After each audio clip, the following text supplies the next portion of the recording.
Meet the serial life-taker who made Dahmer look amateur.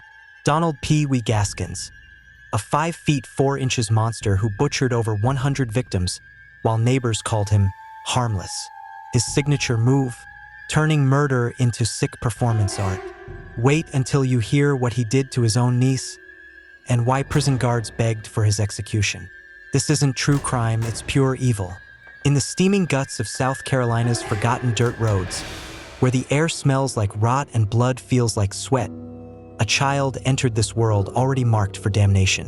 March of 1933 spat out Donald Henry Gaskins, a name that wouldn't mean anything sweet to anyone.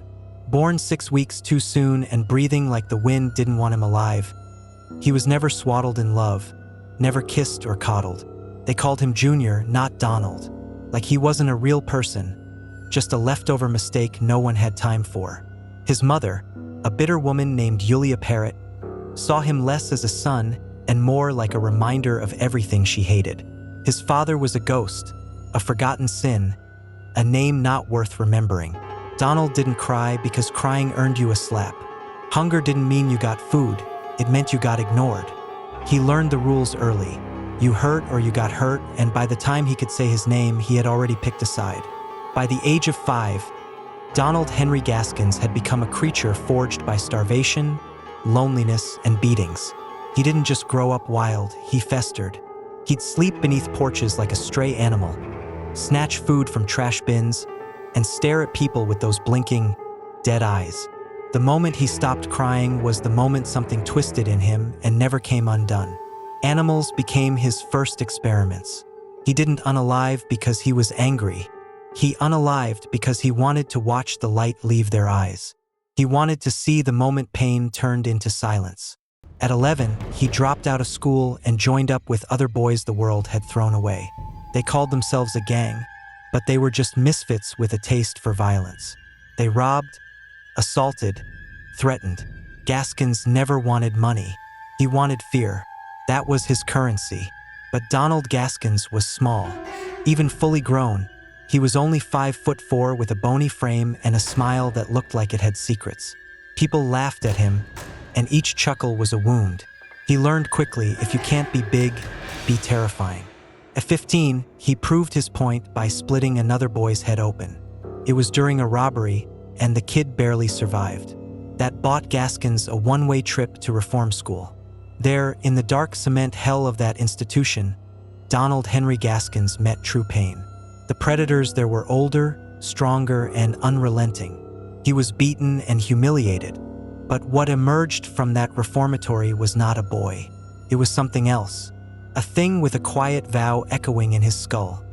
Never again would he be the victim. When he was released at 17, Donald was different. He smiled more, but with dead eyes. He got a job. He got married. The marriage failed. He was arrested, released, arrested again. But behind those jailhouse doors, he began to fantasize. He called them coastal drills, murders along highways so remote, they didn't echo. Places where bodies vanished into swamp and silence. In 1955, his fantasy came to life. A young girl named Silas Yates became his first victim in a botched insurance scam. He buried her in a shallow grave and waited for the world to collapse around him. But it didn't. No newspaper covered it. No police came knocking. That silence sang to him. It meant he could keep going. When Donald Henry Gaskins landed in the Central Correctional Institution, it was just another stage. When he murdered an inmate twice his size, all because he wanted his seat at the table, nobody questioned him again. Fear opened more doors than fists ever could. By the time he walked out on parole in 1961, Donald wasn't just a criminal anymore. He was a life-taker who had tasted power and decided it was sweeter than anything else. And so began the true spree, 6 years of blood, screams, and shadows that stretched across the southern states. He didn't need to plan. His victims were drifters, hitchhikers, runaways, people the world wouldn't miss. He'd offer them kindness, a ride, a meal, a smile, and then erase them. Sometimes he used a sharp object, sometimes a hammer. Sometimes he burned them or drowned them or buried them alive. He called it doing his thing. He didn't care about body counts. He cared about how they begged. Between 1969 and 1975, he claimed he unalived between 80 and 90 people. Law enforcement only tied him to fewer than 2 dozen. But those bodies weren't trophies. They were memories filed away by screams. Then in 1973, the horror turned inward.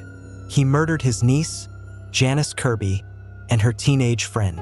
They were just kids, but he said they used drugs, so he taught them a lesson with fists and death. After that, nothing was off limits. Diane Neely, a pregnant woman who threatened to expose him, was silenced forever. Her boyfriend followed her to the grave. A 13-year-old who had seen too much was executed without hesitation. A man who dared to ask for a ride died for it. Donald Gaskins didn't care about bloodlines or friendships. All that mattered was that he remained in control. And still, no one caught him. He blended into the background. Too average to raise suspicion. Too invisible to make the news. Bodies disappeared in shallow graves across swamps, creeks, and forgotten fields. He sometimes came back to desecrate them, cut them, burn them, relive the unalive. But monsters make mistakes, and in 1975, his came wearing the names Dennis Bellamy and Johnny Knight, 2 brothers who went missing after visiting Gaskins. This time, the victims had people who wouldn't stop looking. Pressure mounted. Police sniffed around. One of Gaskins' accomplices finally cracked and led investigators to the graveyard behind his house. Literally. Behind his property in Prospect, South Carolina, they found bones and fresh graves. The ground bled secrets. When they brought him in, Gaskins didn't resist. He confessed, not with remorse, but like he was recounting chores. He didn't call them murders. He said, "I did my things," as if he'd been weeding a garden. They charged him with 8 murders. But the truth was much deeper. It had been going on for years, decades. And now the world knew the name Donald Henry Gaskins. He was sentenced to death in 1976. But the Southern justice system played its own games. His sentence was overturned, commuted to life. You'd think that would be the end of it, but not for Gaskins. Prison wasn't a cage to him. It was just another playground. Inside the Central Correctional Institution, he built an empire. Inmates called him Pee-wee to his face. But behind closed doors, he was the redneck Manson. He didn't shout. He didn't threaten. He whispered, and people obeyed. In 1978, he got his most notorious prison job. He unalived Rudolph Tyner, a fellow inmate in solitary confinement. The job was ordered by the victim's vengeful father, a man with money and anger to spare. Tyner was locked away tight. Most would have considered the hit impossible. But Donald was patient. He befriended Tyner, tricked him into building a walkie-talkie from scraps. Only it wasn't a radio, it was a combustive material. He convinced Tyner to hold it to his ear and then pressed the trigger from his cell. The blast painted the walls with blood and brain. Guards found bone embedded in the ceiling. Gaskins simply closed his eyes and whispered a prayer. When they searched his cell, they found blueprints, detonators, laughing silence. He was tried again. This time, South Carolina didn't blink. He was sentenced to death again. But now the clock was real. Donald Henry Gaskins, with the execution date finally looming, took one last chance to feed his ego. He wrote a book, a memoir titled Final Truth. In it, he claimed he'd unalived over 100 people, maybe more. Most were unknown to the police. They were erased from history by his hand. He described the murders with chilling precision, like he was recounting the ingredients of a stew. He spoke about love with contempt, about mercy as if it were a disease. His own daughter, he said, was weakness. He didn't believe in guilt, only in power. Whether the numbers were true or not didn't matter. The bones in the yard, the silence of his victims, the confessions, all of it told the same story. Donald Henry Gaskins had unalived enough to burn a hole through South Carolina's soul. On September 6, 1991, his time finally ran out. At 1:10 a.m. in Columbia, South Carolina, Donald Henry Gaskins sat in the electric chair. He had shaved his head and legs so the contacts would be clean. He refused a last meal, said food made him tired. He wore prison white and walked the death corridor like a man heading to Sunday church. He nodded politely to the guards. Inside the execution chamber, the air was heavy. Witnesses sat behind glass, faces blank, jaws clenched. Some said Gaskins smirked. Others say he whispered something, maybe a name, maybe nothing. Then he closed his eyes and leaned back. The switch was pulled. Electricity ripped through his veins. His body jerked once, twice. Smoke rose from his skin. Then he was still. Donald Henry Gaskins died that night, but in truth, he had ensured he would never really leave. He left behind more than bodies. He left behind ghosts. He haunted the mothers who never found their children's remains. He haunted the officers who read his confessions and saw how blind they had been. He haunted the inmates who remembered his smirk and his blade.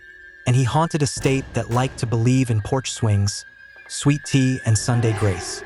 But beneath all that charm, South Carolina had birthed something terrible. And it wore the smile of a man they called Pee-wee.